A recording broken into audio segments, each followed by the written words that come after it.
자, 여러분들 반갑습니다. 이번 이야기 시청자 열무아빠님께서 시들무에 찾아와 주셨습니다. 열무아빠님 이야기 최근에 열심히 참여하시는 분 중에 한 분이셔서 이야기들을 굉장히 많이 들려주셨는데 오늘 열무아빠님의 이야기는 어떤 이야기일지 같이 한번 들어보도록 할게요. 여보세요. 열무아빠님. 별비님. 아이고 반갑습니다. 반갑습니다. 열무아빠님을 뵌다는 거는 이제 어찌 보면 일주일이 지났다는 뜻이에요. 그쵸. 예, 벌써 시간이 이렇게 됐어요. 그러니까요, 이게 한 주 한 시간이 주가 굉장히 빨리 좀 지나가네요. 순삭이 되는 것 같은 그런 느낌인데 오늘 열무아빠님께서 들려주실 이야기의 주제가 어떤 주제가 될까요? 오늘 이야기는 현실 공포에 가깝고요. 오호? 예. 오늘 이야기의 키워드를 말하자면 룸메이트.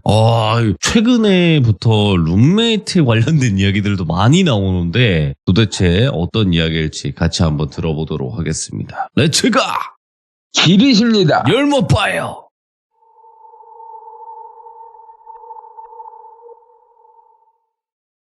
이 이야기의 주인공은 일단 저는 아니고 제 와이프에 대한 얘기입니다. 저희 와이프가 일단 결혼식 날짜가 잡히고 나서 신혼집에서 결혼식 하기 전에 같이 미리 정식적으로 부부가 되는 거기 때문에 같이 살라고 했는데 네네. 결혼식 날짜가 잡히고 청첩장이 나오잖아요. 청첩장. 그래서 친구들한테 돌리려고 와이프가 친구들이랑 만나는 자리에서 와이프 고등학교 때 친구 돌자라고 말할게요.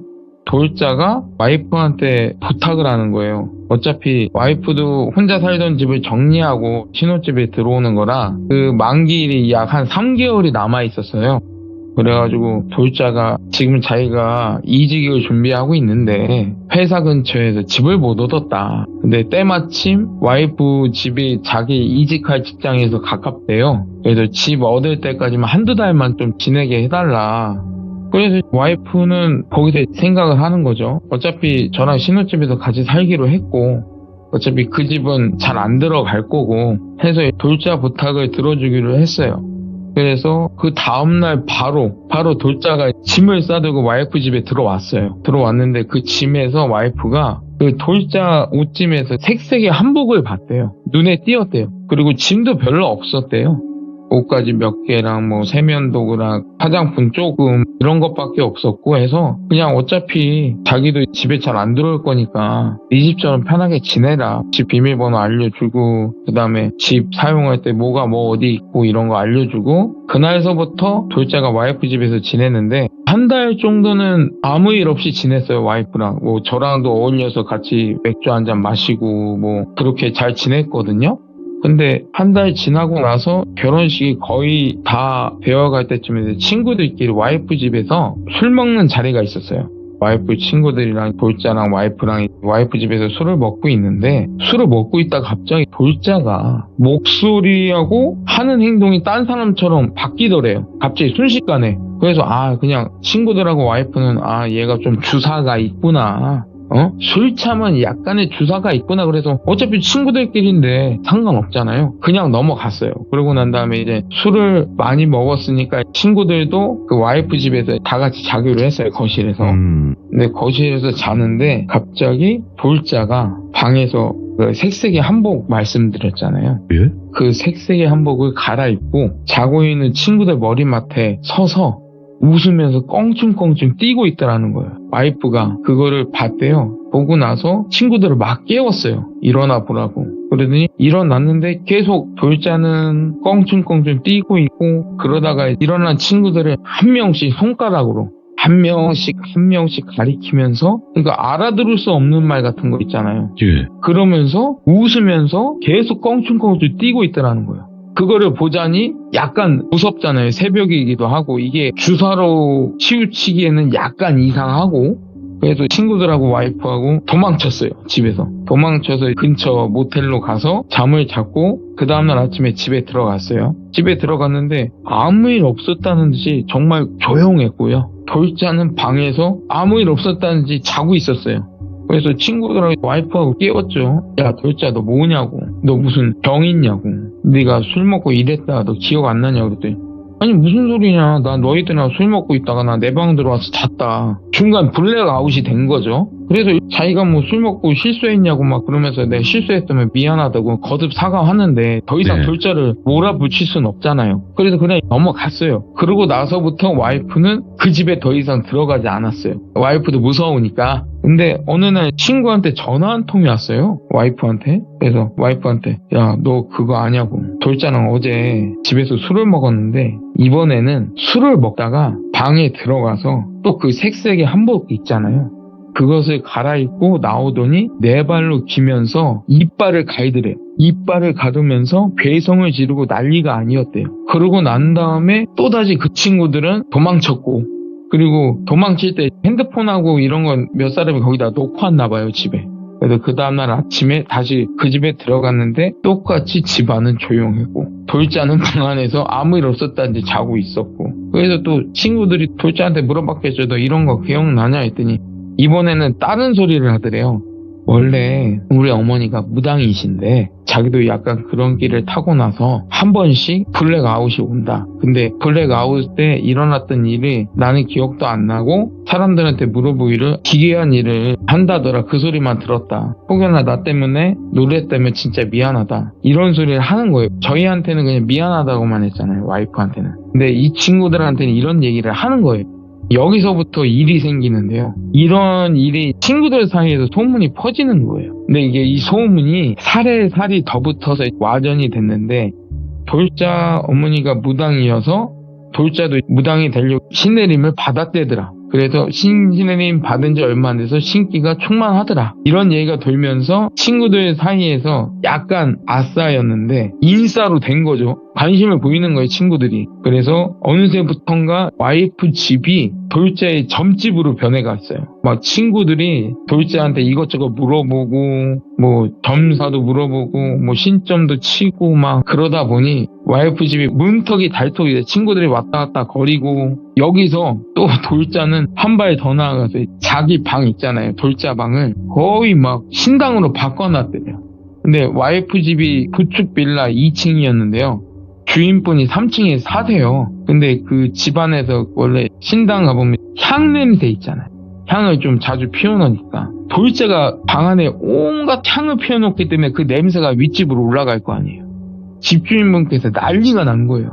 그래서 와이프한테 전화 오더니 지금 장난하냐고. 이거 도배나 이런 데 향냄새 다 뱄을 텐데 이런 거 어떻게 책임질 거냐고. 그래서 와이프는 깜짝 놀라서 집으로 갔죠. 돌자한테 물어봤어요. 왜 그러냐고. 이렇게까지 해야 되냐니까. 자기 뜻이 아니래요. 신의 뜻이래요.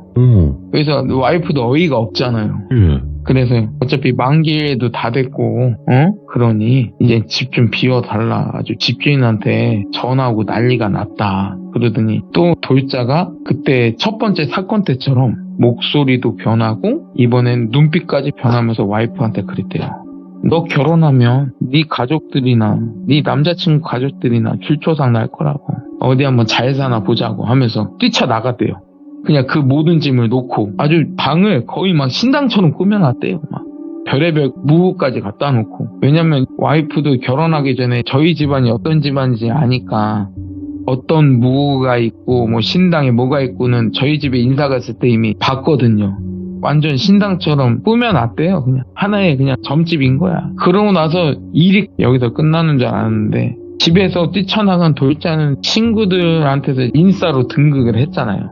여기서부터 이간질을 하는 거죠. 뭐 와이프가 뭐 집에 들어갔을 때부터 집주인으로 뭐 갑질을 했고 뭐를 했고 자기를 어떻게 했고 막 이상한 소문을 퍼뜨리고 그 다음에 자기한테 방세도 안 준다고 하면서 여러 가지 이 얼토당토하는 말이 늘 있잖아요. 이런 소문을 퍼뜨리다가 이게 또 저희는 아무런 반응을 안 했어요. 어차피 헛소문이니까 이게 뭐 저희가 생활하는 데 있어서 영향이 가는 것도 아니고 그냥 무시를 했는데 무시 못할 소문이 돌기 시작한 거예요. 저에 대한 소문이 돌기 시작했어요. 널비님 제 옆에 여자 악기가 붙었는데 저희 와이프가 그 악기에 홀려서 저랑 어쩔 수 없이 결혼하는 거다 라는 소문이 돌기 시작했는데요. 정말 어이가 없잖아요. 근데 무당으로 소문난 돌자의 말이니만큼 친구들한테 약간의 조금씩 영향력이 있었던 거예요. 그러다 보니 설마 이 일 때문에 하다가 어느 순간 저희 결혼식을 하면은 하객으로 올 친구들이 있었잖아요. 그 친구들도 그때부터 와이프를 피하기 시작하는 거예요. 돌자가 약간 그런 소문에 의해서 인싸가 됐고, 그런 인싸가 된 돌자가 이런 말을 했으니 와이프도 이상한 빙의 아닌 빙의자로 된 거죠. 저는 아주 그냥 완전 나쁜 사람이 된 거고. 그런 거 있잖아요. 제가 뭐 여자를 후려서 그래서 저한테 차였던 여자가 극단적인 선택에서 저 남자한테 씌었다더라. 진짜 이런 소문이 퍼졌어요. 진짜 정말 어이없잖아요. 그러다 보니 저도 이상한 사람이 되고 저희 와이프도 약간 빙의 아닌 빙의자가 되고 하다 보니까 친구들이 피하기 시작하면서 결혼식을 불참하겠다는 친구들이 한두 명씩 속출하기 시작했어요. 와, 근데 이게 여기서만 끝났으면은 그래 뭐 이걸로 인해서 뭐 결혼식에 못 오는 사람들도 있겠거니 했는데, 이 소식이 저희 장인어른 장모님 귀에 들어갔어요. 근데 또 저희 집안이 무속인 집안인 거 아시고 하다 보니 이런 소문까지 도는 걸 딱 들으셨을 때 설마 하시는 거예요. 저희 집안이 무속인 집안이고 자기 딸이 빙의자다. 제가 꾸며서 어쩔 수 없이 와이프가 결혼하는 거다 라고 생각하게 되시는 거죠. 어느 날 그래서 갑자기 장인어른이 부르시더라고요. 심각하게 얘기를 하시는 거예요. 너네 이런 소문 도는데 뭐냐? 자네 정말 이런 사람이었냐? 정말 어이가 없더라고요.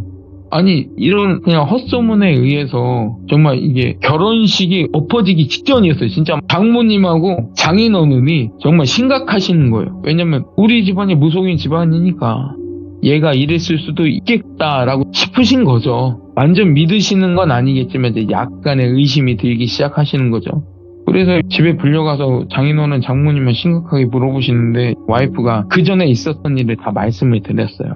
이래서 이랬었고 돌자가 이래고 이래서 내가 내쫓았는데 이렇게 안 좋은 소문을 퍼뜨렸고 그 소문이 사례 더 붙여서 이렇게 된 거다. 절대 믿으시면 안 된다. 그러고 나서 저희는 다시 올라왔죠. 올라왔는데 계속 하루하루가 피가 마르는 거예요. 이렇게 말을 했는데도 장인어른 장모님은 계속 의심의 눈초리를 거두시진 않으셨어요. 예. 정말 그래서 어느 날은 와이프가 오빠 그냥 우리 결혼식 하지 말고 건너뛰고 그냥 살자고. 근데 또 이게 하나뿐인 결혼식이잖아요. 그리고 또 이런 소문 때문에 결혼식 못 오는 것도 말도 안 되고 정말 힘들었었는데 와이프랑 초중고 같이 나온 돌미, 그 친구를 돌미라고 할게요. 호주로 유학 갔다가 돌아온 친구가 있어요. 우리 결혼식 때문에 돌미가 돌아와서 이런 상황을 알게 된 거죠. 그러더니 이 친구가 약간 친구들 사이도 그렇고 마당발이었어요.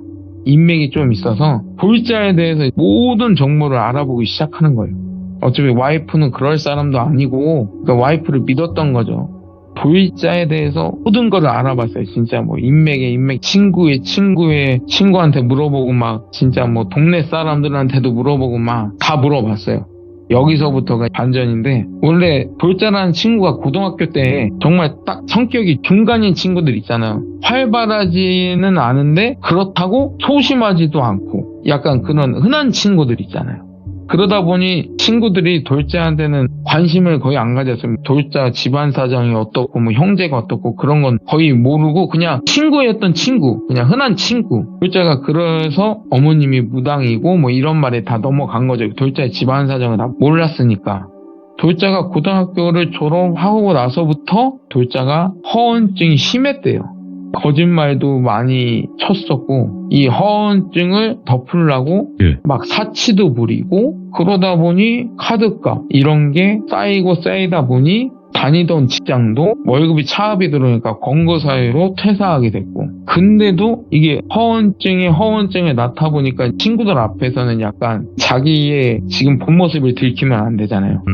더욱더 빚에 빚을 지게 되고, 그러다가 이 친구가 다단계로 빠져요. 또 다단계로 빠져서 친구들 앞에서는 자기가 잘 나가는 사람처럼 명품도 차고 외제차도 몰고 하다 보니까 친구들한테 자기네 집안이 사업을 하는데 좀 어려우니 돈을 빌려주면 언제까지 갚고 이자까지 쳐서 갚겠다 하면서 친구들한테 돈을 빌리기 시작한 거죠. 더 이상 빚을 낼 수가 없으니까 대출도 안 되고 이제 그 돈 갖다가 다단계에 다 꼬라박고, 그러다 보니 이 돈을 갚을 수가 없게 되는 거죠. 친구들한테 이렇게 빚을 지고 잠적을 했던 거예요. 예. 그러니까 이건 중학생 때 친구들이에요. 고등학교 친구들이 아니고. 그러다가 그냥 이 집 저 집 떠돌아다니면서 지내다가 저희 와이프가 결혼한다는 걸 알게 된 거예요. 그래서 그 자리에 와서 지낼 데가 딱히 없으니 와이프가 결혼한다는 걸 알고 그 집에 들어가게 된 거고, 들어가면서부터 이사단이 난 거죠. 하나의 사기극이잖아요. 근데 제가 여기서 소름 끼쳤던 게 뭐냐면요.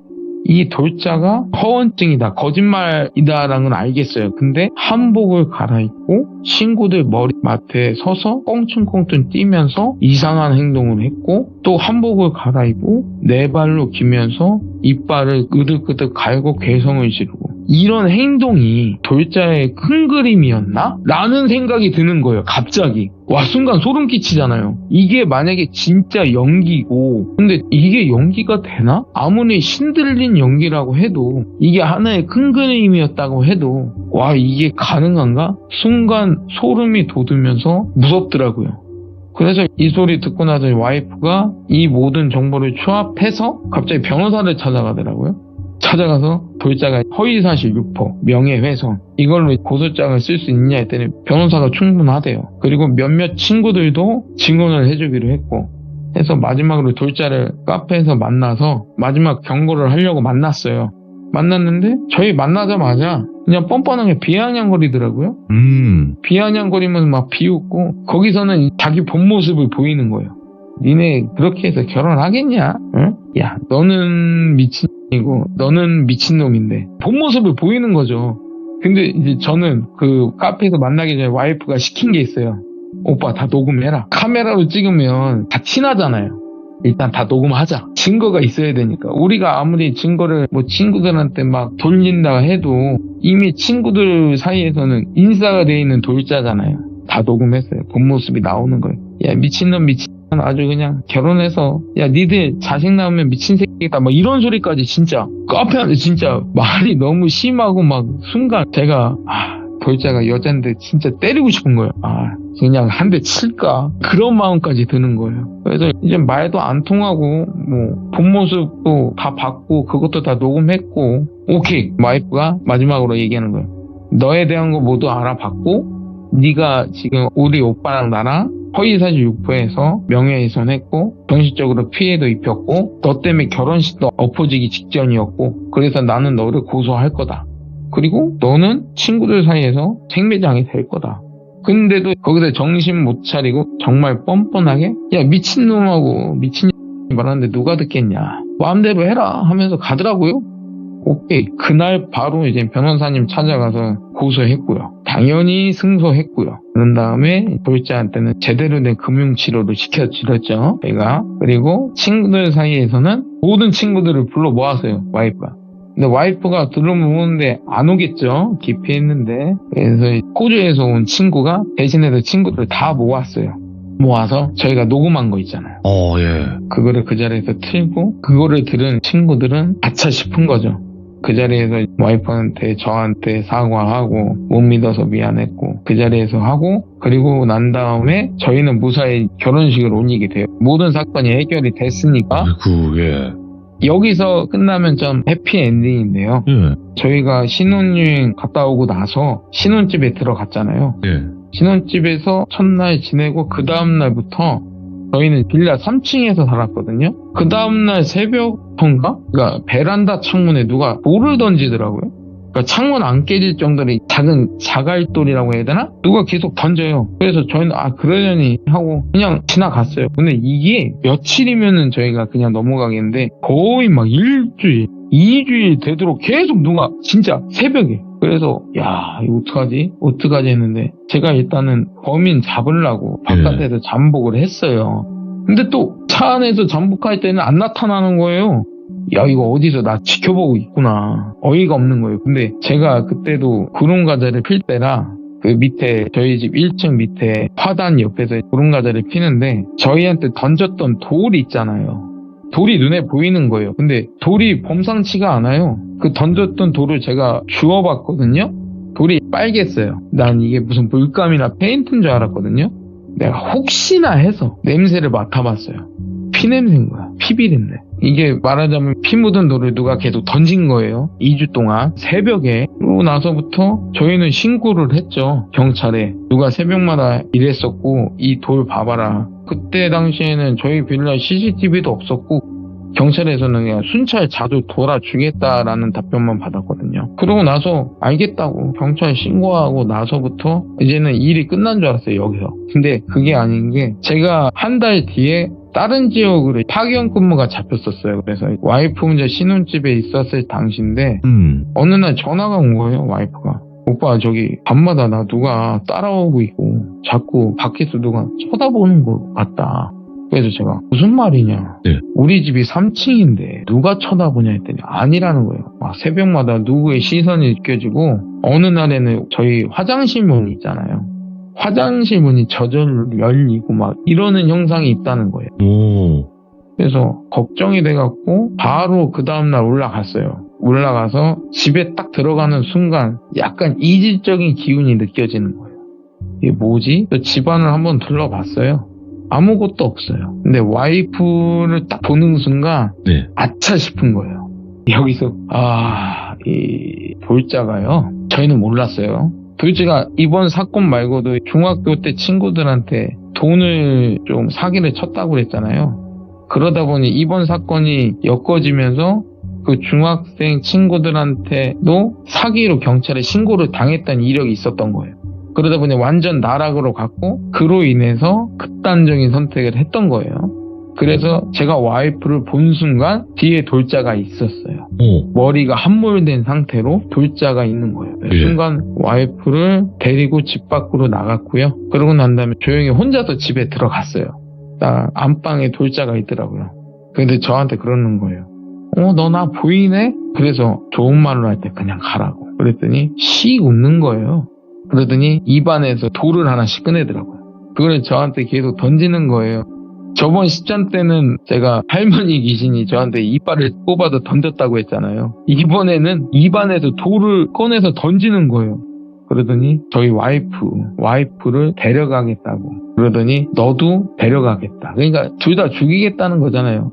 근데 제가 그냥 이게 같지 않았어요. 그러니까 돌자가 그전에도 뭐 저희 집안이 무당 집안인 줄도 몰랐고 저는 그때 당시에는 신령님의 힘을 빌리지 않았어요. 너무 같지 않잖아요.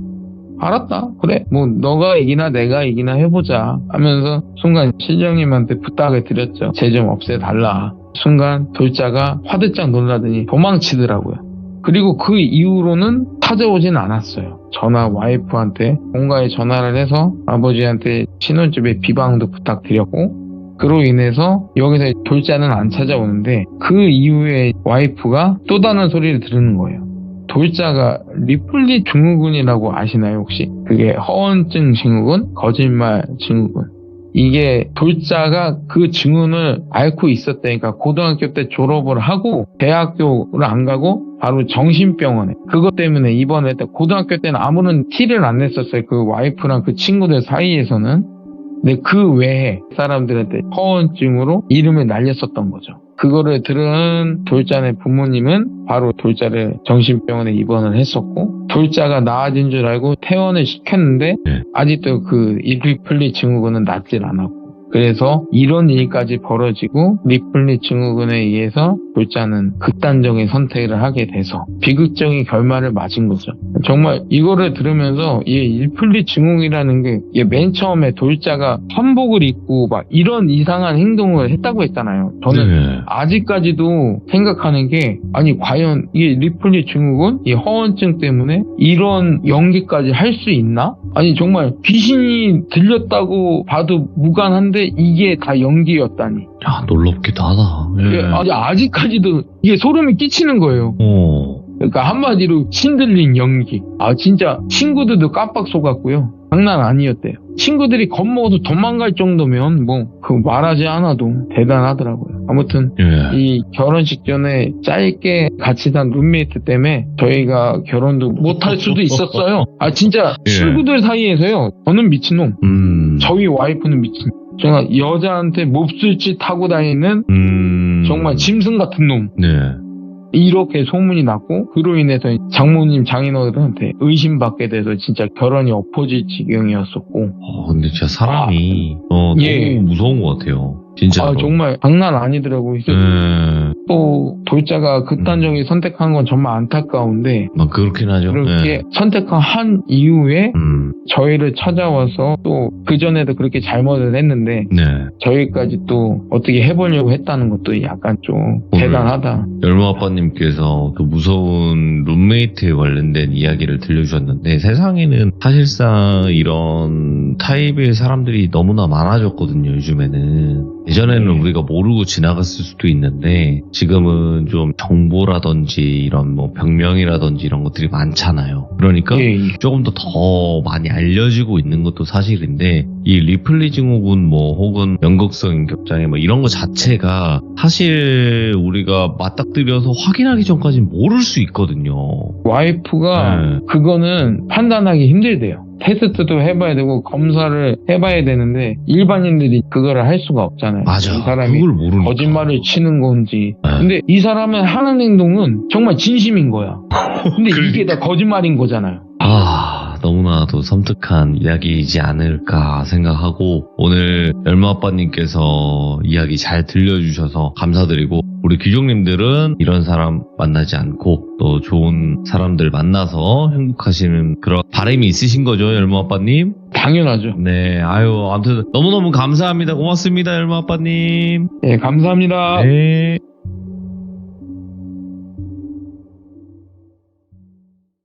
자, 여러분들 반갑습니다. 이번 이야기는 시청자 열무 아빠님이 찾아오셨습니다. 오늘도 바쁘신 와중에 이렇게 찾아와 주셨는데 오늘 해주실 이야기 한번 빠르게 들어보고 싶네요. 연결할게요. 여보세요. 열무 아빠님. 돌비님. 네, 오늘도 바쁘신데 시간 내주셨어요. 감사합니다. 저야말로 감사합니다. 네. 자, 오늘 열무 아빠님께서 준비하신 이야기가 있을 테고 그 이야기 바로 한번 저희가 듣도록 하겠습니다. 렛츠가! 길이십니다. 열무 아빠예요.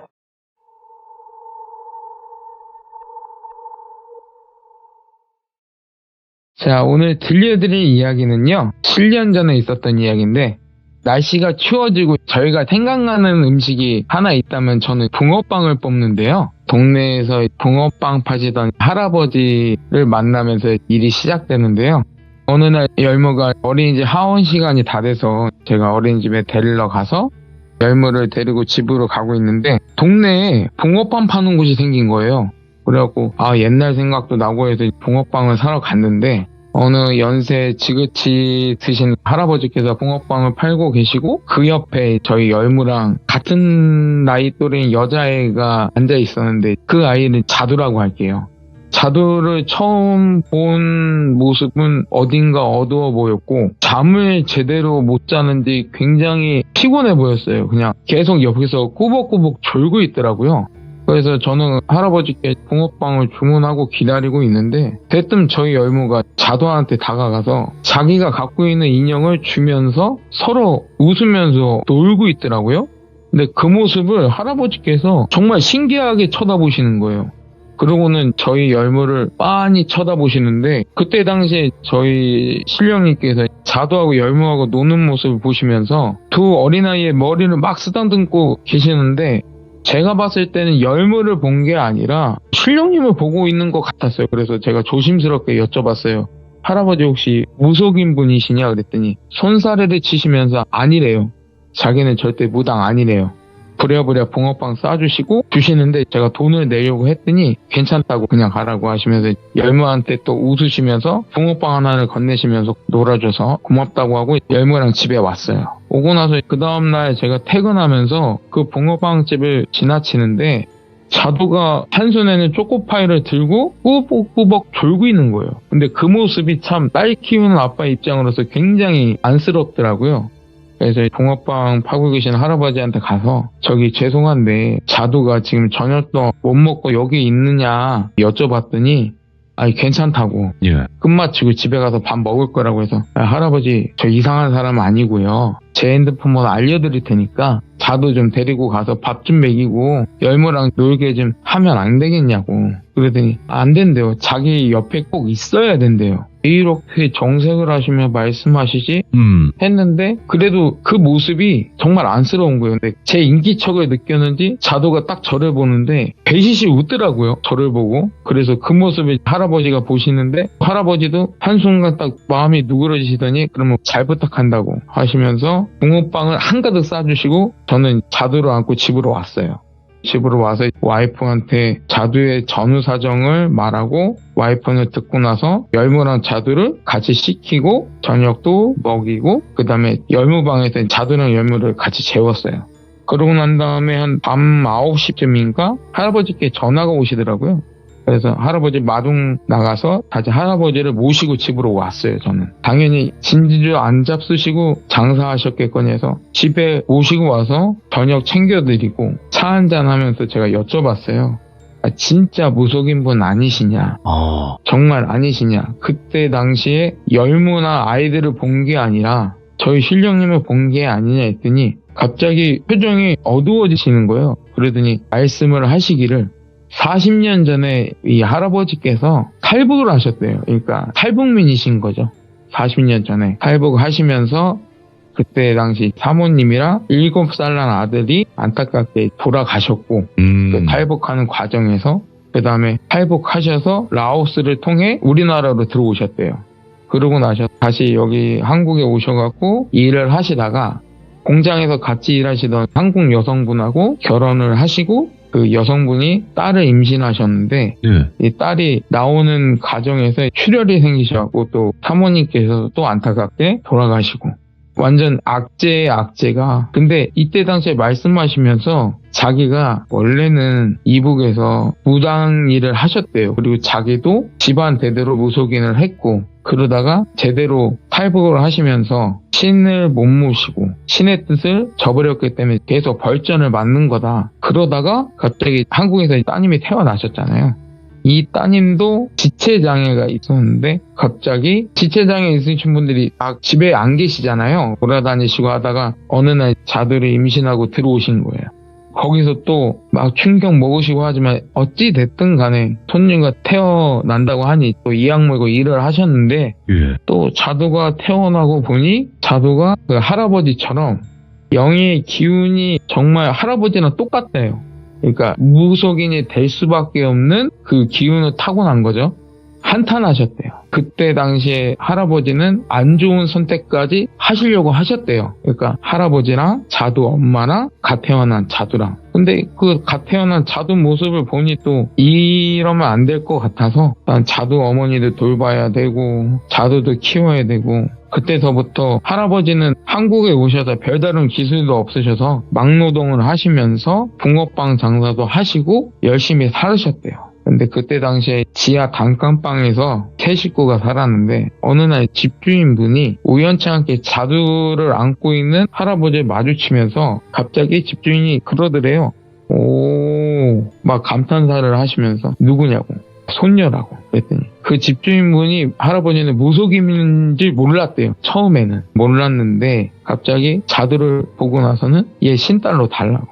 네. 할아버지나 애 엄마나 지금 먹고 살기도 바쁜데 애 키우겠냐고. 내가 키우겠다고. 달라고. 근데 할아버지는 이 자두가 할아버지처럼 무속인의 삶을 사는 걸 원치 않았고 바라지도 않았고 그냥 평범하게 살기 원했는데 대뜸 이 집주인이 자두를 달라고 하면서 강요 아닌 강요를 했대요. 그리고 어느 날에는 자기가 붕어빵 팔러 나가셨는데 집에는 이제 자두 어머니랑 자두랑 단둘이 있었는데 집주인분이 막무가내로 집으로 쳐들어오신 거죠. 자두를 데리고 가신 거예요. 유괴 아닌 유괴죠. 그러더니 막 자두 어머니는 깜짝 놀라서 헐레벌떡 붕어빵 장사는 할아버지한테 막 달려오시는 거예요. 맨발로. 할아버지는 다 내팽개치고 집주인이 그때 거의 단칸방 건물에 3층에서 살고 있다고 하시더라고요. 그래서 3층 올라가서 난동을 피시고 그날 바로 옷까지만 들고 고시텔이라고 고시원이긴 고시원인데 안에 화장실 있고 약간의 공간이 있으면서 그런 데가 있거든요. 거기에 들어가시게 된 거예요. 집에서 나오시고 그러다가 어느 날부턴가 이 자두 어머니가 악몽을 꾸시고 어느 날부턴가 가위를 눌리고 어느 날부턴가 정신이 몽롱한 상태로 실성하는 사람처럼 그냥 먼 허공만 바라보고 있고, 그리고 4살 될 때 자두가 갑자기 방언하듯이, 이게 말은 배웠는데 이거 지역 방언처럼 이게 사람들이 못 알아듣는 언어 있잖아요. 그거를 하기 시작했대요. 한글은 제대로 못 깨쳤는데 말은 제대로 못 배우는데, 그러다 보니 이제 할아버지가 이게 범상치가 않은 거야. 그러다 보니 붕어빵 팔러도 제대로 못 나가시고 하루하루 생활고에 시달리신 거죠. 어느 날 밤에 고시텔에서 세 가족이 자고 있는데 새벽에 갑자기 기괴한 소리가 들리기 시작하셨대요, 할아버지가. 자다가 일어나 보니 자두 머리맡에 등에 혹이 이따만하게 크게 난 어떤 그 거린처럼 머리는 산발돼 있고 이상한 남자가 서 있었대요. 그러면서 기괴한 소리를 내면서 혀가 길었대요. 그 영가가 그 혀로 자두를 핥았대요. 계속 기괴한 소리를 내면서. 그래도 한때는 이 할아버지도 무속인이셨잖아요. 최대한 그 영가를 내쫓았대요. 내쫓았고 그 다음날부턴가 갑자기 자두가 아프기 시작했고 잠을 안 자기 시작했대요. 자두도 본인이 안 거예요. 자면 무서운 사람이 찾아오니까 잠을 안 자려고 막 스스로 얼굴도 때리고, 4살짜리 애가 잠 안 자려고 막 자기 허벅지도 꼬지고, 그러다 보니 먹고는 살아야겠고, 그래서 자두를 데리고 이제 붕어빵 장사하는데 데리고 다니면서 하시다가 저희를 만난 거죠. 근데 환하게 우는 모습을 보신 거죠. 자두가 처음으로. 그러다 보니 정말 마음이 아프셨대요. 그래서 그 소리를 듣고 있는데 옛날에 제 모습이랑 비슷한 거예요. 저도 어렸을 때도 영의 기운이 좀 있어서 빙의도 됐을 때도 있었고, 어렸을 때부터 빙의 돼서 막 산속에서 깨어났을 때도 있고 논두렁에서 깨어났을 때도 있고, 그래서 저희 할아버지가 막 중학교 때까지 저 데리고 다니셨고, 이런 어렸을 때 기억이랑 자두의 지금 현재 모습이랑 저랑 뭔가 같더라고요. 마음이 아픈 거예요. 그래서 할아버지 그러면 눌림굿이라도 하면 어떻겠냐 그랬더니 한국에서도 알아보셨대요. 근데 눌림굿이라는 게 비용이 들어요. 그러다 보니 하지는 못하고, 할아버지가 최대한 하실 수 있는 노력은 영가들이나 이런 애들이 자두한테 다가오려고 하면 할아버지는 최대한 그거를 내치시고 네. 그때마다 그게 지금까지 버티신 거예요. 그래서 제가 이때 말씀을 드렸어요. 저도 할아버지도 보시다시피 저도 신령님을 모시는 몸이고, 저희 집안도 무속인 집안이어서 저희 아버지가 무속인을 하고 계시고 하시다 보니 지금 자두 뚫린 곳 안 하면 나중에 골든타임을 놓칠 수가 있다. 예. 정말 그러다가는 할아버지도 원치 않게, 자두도 원치 않게, 본인이 원치 않게 무속인이 될 수밖에 없다, 이 어린 나이에. 그러니 저희한테 한번 맡겨보시는 게 어떻겠냐 그랬더니 계속 돈이 없으시다고, 여유가 없다고, 민폐 끼치기 싫다고 막 손사래를 치시는데 네. 아니라고. 그 자리에서 아버지한테 전화 드렸어요. 아버지, 내가 지금 열무랑 같은 노래에다 자두가 있는데 지금 터지기 일본 직전이다. 그러면 바로 데리고 와라. 해서 다음날 내려가기로 했어요. 아침이 밝아서 할아버지 모시고 자두랑 저희 가족이랑 같이 내려가고 있는데 갑자기 자두가 간질처럼 발작을 하는 거예요. 막 토하고. 그래서 와이프가 빨리 응급실 가야 된다고 해요. 내려가다가 근처에 응급실로 갔어요. 병원에 갔는데 자두의 열이 39도까지 올라가는 거예요. 열이. 높다. 그리고 난 다음에 정신이 없어. 아이가 막 식은땀 흘리고 땀 흘리고. 그러다 보니 일단은 의사 선생님께서 입원해서 검사 진행하고 치료해야 된다고 바로 입원 수속 밟았고, 아버지한테 전화를 드렸어요. 아버지, 뭔가 터진 것 같다. 이거 지금 뭔가 터진 것 같아요. 지금 자두가 열이 39도고 정신이 없고 아버지한테 가는 길인데 뭔가 방해하는 것 같다. 근데 나는 못 느끼겠으니 아버지 지금 여기로 와달라고 했어요. 제가 한 2시간 뒤에 아버지가 오시더라고요. 오시고 난 다음에 그 2시간 동안 자두는 검사를 했고, 열은 39도 나지만 특별히 딱히 막 어디가 아프다거나 그런 건 없었거든요. 그냥 열만 나는 상태고 그 열로 인해서 정신을 잃었을 뿐이고, 이제 의사 선생님들도 많이 당황하시고 그런 상태인데 아버지가 자두가 이번엔 병실로 오셨어요. 딱 들어서시자마자 아버지가 누워있는 자두한테 막 욕을 하시는 거예요. 야, 이 개 같은가 막 이러면서. 애들 있는데 그 소리 듣고 간호사님들 오셨을 거 아니에요. 아버지를 제지하는 거예요. 왜 그러시냐고, 병원에서. 그랬더니 할아버지가 보호자시잖아요. 간호사님들한테 괜찮다고 놔두시라고. 그러더니 할아버지가 간호사들 내보내시고 아버지가 조금 진정하신 다음에 자두 주위에 뭔가 결계를 치시더라고요. 방울을 막 흔드시는 거예요. 그러더니 자두가 갑자기 눈을 딱 떴어요. 눈을 딱 떴는데 갑자기 그 기괴한 소리를 내더니 혀를 쭉 내미는 거예요. 내미다 못해 자기 손으로 혀를 쭉 빼는 거예요. 순간 오지했어요. 근데 등 뒤로 처음에 제가 못 느꼈던 거를 느끼게 됐어요. 약간 기분 나쁜 역겨움 하면서 그 등 뒤에 할아버지가 예전에 고시텔에서 봤다던 그 영가같이 생긴 게 나타나더라고요. 계속 아버지가 방울을 흔드셨어요. 흔드시고는 그 영가가 아버지를 쓱 쳐다보고 사라지더라고요.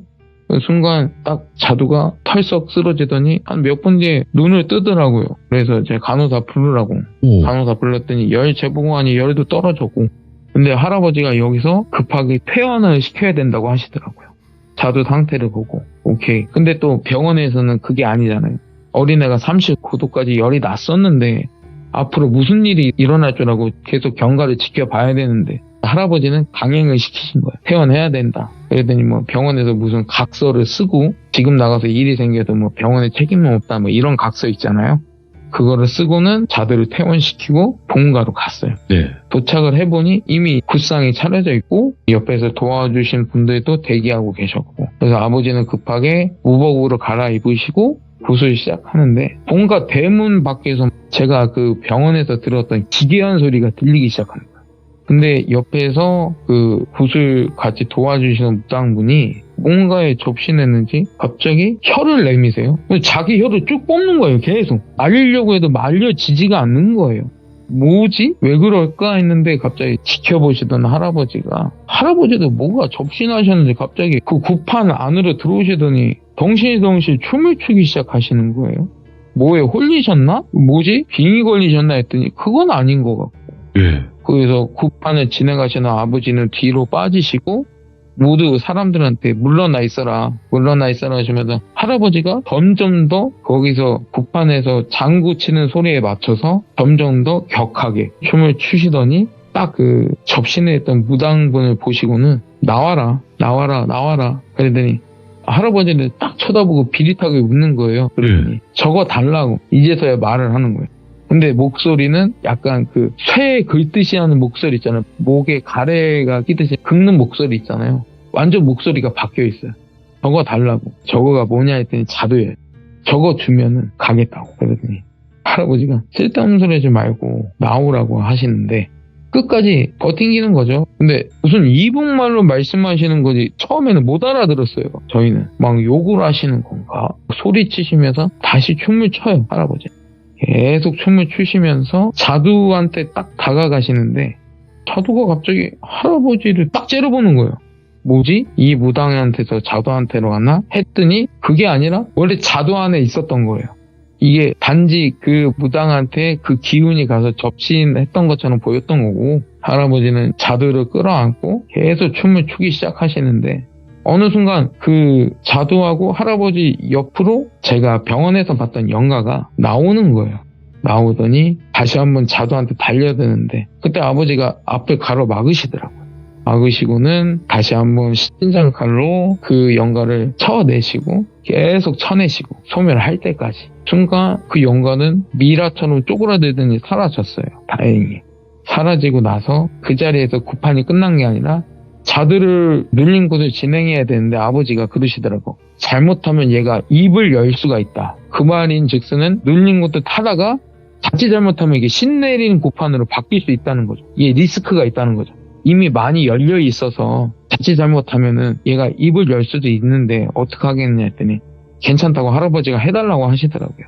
근데 리스크가 있는 거죠. 여기서 뭐 아니면 도인 거예요. 이제 그때서부터 눌린 곳을 시작하는데 순간순간 자두가 뭔가 말을 하려고 하는데 누가 입을 막더라고요. 누가 입을 막았는지 딱 옆을 보는데 어떤 할머니예요. 할머니가 입을 막으시더라고요. 자두가 말하려는데 입을 계속 막어. 뭔가 말하는데 막어. 계속. 그러더니 굿판이 거의 끝나갈 때쯤 할머니는 사라지시고 굿이 무사히 끝났어요. 끝나고 나서 말씀을 드렸어요. 할아버지 보셨냐? 그랬더니 못 봤다 그러시더라고요. 어떤 할머니가 오셨는데 자두가 말하려는데 계속 입을 막으셨다. 할머니가 막으셨다. 그러더니 어떻게 생겼느냐 했더니 뭐 얼굴에는 점이 이렇게 있으시고 제가 본대로 말씀을 드렸더니 그 예전에 같이 탈북하셨을 때 사모님하고 아드님을 잃으셨다고 그랬잖아요. 돌아가신 할머님이랑 인상 차이가 약간 비슷하시다고 하시더라고요. 아 그러냐고 다행이라고 하시면서 후에 자두는 이제 저희 본가에서 계속 눌린 곳은 이제 한 번으로 안 끝나더라고요. 이게 이미 열린 게 많아서 예. 주기가 약간 어때는 뭐 5년, 3년 이렇게 줄어들었는데 이미 열린 게 너무 많아서 거의 뭐 3개월, 6개월마다 계속 구술을 하더라고요. 그러니까 열려진 게 너무 많으니까 닫으려면 그때마다 자두는 힘들어하고 어느샌가 아버지가 한 2년 지나고 나서 이제부터는 괜찮다고. 일단 열린 거는 거의 다 닫았다고 보는데 이게 또 언제 열릴지 모르고 그때마다 계속 눌린 것을 해야 되니 할아버지께 그러시더라고요. 다른 거 생각하지 마시고 자두만 생각하시고 그때마다 저한테 오시라고. 자두가 할아버지처럼 살면 안 되지 않겠냐고. 나도 내 아들 무속이 되는 거 싫고 내 손녀 무속이 되는 거 싫다고. 그러니까 저하고 열무를 말하는 거죠. 왜냐면 할아버지는 똑같은 입장이기 때문에 언제든 오시라고. 네. 할아버지는 아셨다고. 알겠다고. 그러고 난 뒤에 이제는 무사히 할아버지는 저희 와이프가 그때 그 지자체 얘기를 해서 할아버지하고 자두하고 자두어머니 사정이 좀 안 좋잖아요. 그래서 네. 그 지자체에 말씀을 드려서 복지 혜택 받게끔 나라에서 운영하는 그 LH 임대주택 그 받게끔 해줬고 이제 거기서 지금까지 살고 계신데 뭐 지금도 열무랑 자두는 처음 만났을 때처럼 서로 웃으면서 잘 놀고 있어요. 지금도 잘 지내고 있고 예. 그때 이후로 지금까지 눌린 곳을 받은 적은 한 번도 없어요. 아직까진 다행히 눌린 곳은 받은 적은 없지만 그래도 긴장을 늦추면 안 될 것 같더라고요. 야. 할아버지한테도 계속 연락을 드리면서 어떻냐, 할아버지도 긴장 늦추시면 안 된다 항상 말씀드리고 자두랑 자두네 집안이랑 저희 집안이랑 지금도 연락하면서 야, 잘 이런 지내고 게 있는데요. 인연이라는 것도 맞는 것 같기도 하고. 네, 예전에 저희 할아버지가 인연이라는 게 어쩔 수 없이 만날 수밖에 없는 게 인연이 돼요. 그러니까 예. 우연인 듯한 필연. 예, 맞아요. 어찌됐든 간에 제가 붕어빵을 사러 간 것도 거기서 자두네 가족을 만난 것도 네. 또 자두네 할아버지네 저희 가족을 만난 것도 이게 하나의 인연이 아닐까. 그걸 또 만약에- 이제 필연이라고도 하지. 예. 그럼요. 진짜 열무 아빠님 사연을 들어보면 진짜 와 여러 가지 그 장르가 많이 나오잖아요. 직업괴담도 나오고 이런 식으로 또 가족과 엮인 이야기들도 있고 굉장히 많은데 정말 열무 아빠님의 또 언변으로 이렇게 들을 수 있으니까 저희는 너무나 행복하죠. 그냥 이런 이야기를 들을 수 있다라는 것 자체가. 저도 이렇게 네. 말씀드리는 것도 참 말씀드릴 때마다 저는 항상 도파민이 샘솟아요. 진짜로 즐거워요. 예. 왜냐면 제가 이런 얘기를 네. 비종님들이나 돌비님 아니니까 다른 사람한테 하면은 미친놈 취급받더라고요. 그럴 근데 수 있죠. 항상 비종님들도 그러시고 돌비님도 그러시고 항상 들어주시니 네. 이 시찬 때만 되면 힘들다가도 도파민이 샘솟습니다. 그렇게 또 생각해 주셔서 감사드리고 앞으로 또 여러 가지 일들 아직 안 푸신 이야기들도 많으실 텐데 오래오래 또 이야기 들려주시면 감사할 것 같습니다. 고맙습니다, 아빠님. 예, 감사합니다. 네. 시들무의 닉네임 중에 아빠라고 달린 닉네임을 가진 참여자분들은 다 레전드였어요. 진짜입니다, 여러분들. 그래서 그냥 돌비 아빠라고 검색하시고 그냥 열무 아빠님이든 윤혜인 아빠님이든 무슨 아빠님이라고 되어 있는 분들은 다 레전드니까 꼭 들어보시길 바라겠습니다. 고맙습니다.